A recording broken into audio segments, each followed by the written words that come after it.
In this video, we will be showing you the roller operation and maintenance for Rosie. The roller is the part responsible for agitating debris, making them easy to be vacuumed. You will find it under Rosie towards the front, similar to other vacuum cleaners. During the cleaning process, it will rotate rapidly, producing a steady noise. The roller helps the robot maintain efficiency. If the robot is either clogged or slowed by debris, such as hair, it will affect Rosie's performance. Lift the front of the robot up and check the roller for large amounts of hair, string, or lint wrapped around it.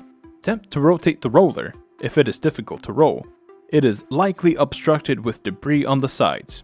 If the roller moves back and forth loosely, there may be internal damage. There are two caps on either side of the roller, keeping it attached to the robot. You will need a Phillips head screwdriver to remove them.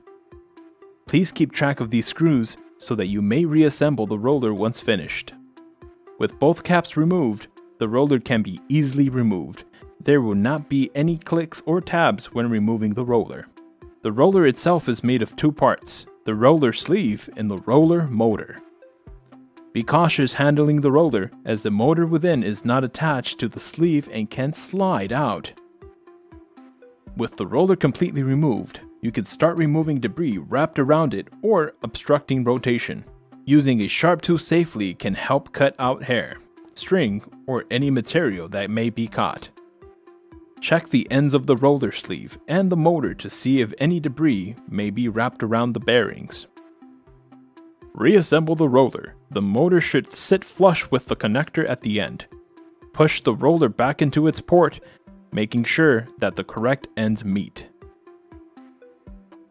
The roller should fit securely inside. Screw the end caps back on, but do not over-tighten to avoid stripping. Place the robot in the room, along with debris if you like, and run the robot to make sure the roller is functioning properly and not making any extra noise.